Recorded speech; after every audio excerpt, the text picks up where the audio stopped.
going to start with Lowndes County. Mr. J.D. Dillard, would you like to present your case for tonight? Thank you, Mr. Chairman. Good evening, Commissioners.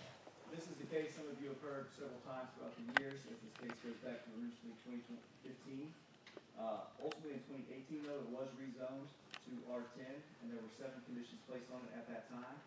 The applicant is now seeking to remove some of those conditions or modify some of those conditions, as some have already naturally fallen off.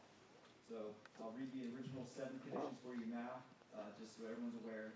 Condition 1, all lots, including the existing residence, shall front interior roads.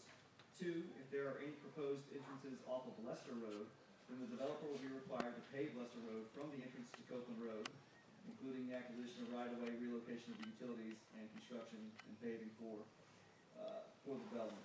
3, the developer will be required to construct a pedestrian crossing and sidewalk from the subdivision to Lowndes Middle School. Developer, again, responsible for all design, relocation, and construction costs. 4, all lots adjacent to the western border and southern border of the subject property shall meet or exceed a minimum lot width of 100 feet. 5, no manufactured homes or mobile homes. 6, no two-family or duplex residence. And 7, a minimum lot size of 1/3 acres, roughly 14,000 square feet, instead of a quarter-acre lots. Those are the conditions that are currently on the property. The property does sit within the urban service area, BLD overlay, suburban character area, which does recommend for R-10. So the question here, if zoning is appropriate, it is so, and therefore the conditions help to make it more appropriate. You notice there are no wetlands on this map, given the small retention pond in the southeast corner there, but the applicant is proposing to redesign some of this in their potential future layout. This is, again, the current example of the site plan that meets all of those 7 original conditions. This could be developed today. But you'll notice this is an aerial overlay, show how it might affect that property overall. And then the applicant's design, again, requesting more or less R-10 with some of the conditions met, which I'll go over in a minute. You'll notice here mainly the interior lots along that U shape behind the existing house are the ones mainly being requested for standard R-10 lot width and dimensions, and then some of those along the eastern side.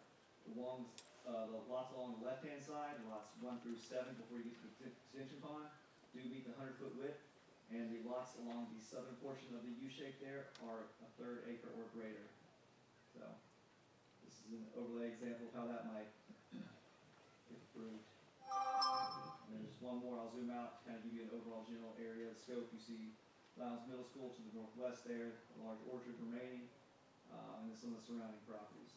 So, with that being said, the TRC did look at the conditions previously opposed and the other relevant factors, including the land uses, the county utilities, school property as well, and then noting that there's new DDI guidelines for some of the Copeland Road projects as part of TIA 2.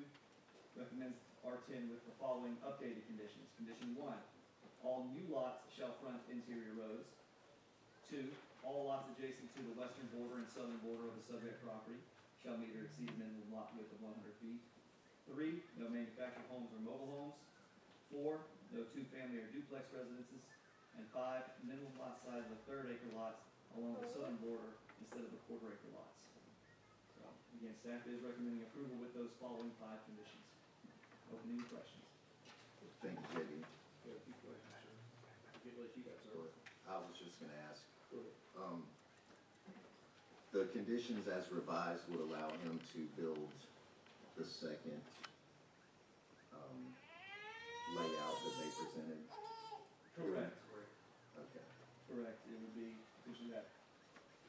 Yeah, you see, no access on the Lester. That's because of the new state, let the watch you can. You had some questions? I do tell you, so water and sewer is at this property right now? They'd be required to connect, yes, sir.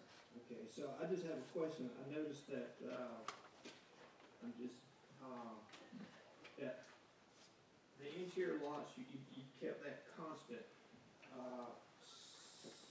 So on those 4 lots that are on Copeland Road, you have heartburn since the other house on Copeland Road face Copeland Road about making those be interior also?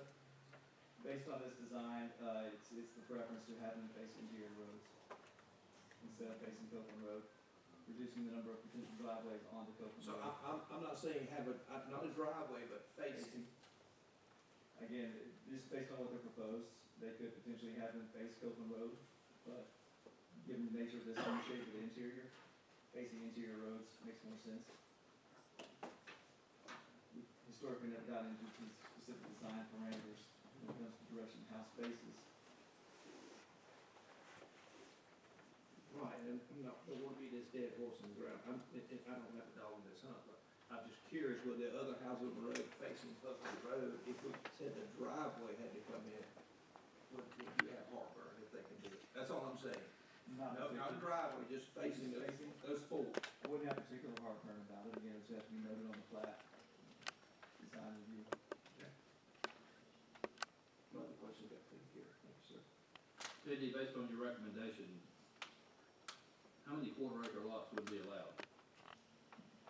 Total quarter acre lots, a little over 25, I believe.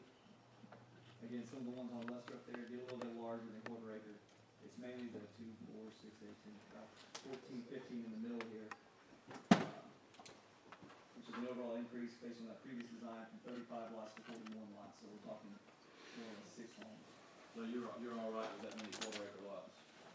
Given the fact that the outside perimeter more or less meets the existing conditions, we found that, again, the request for standard R-10 was reasonable in this case. Okay. Thank you. Further questions for staff? There being none, is there anyone who would like to speak in favor of this case?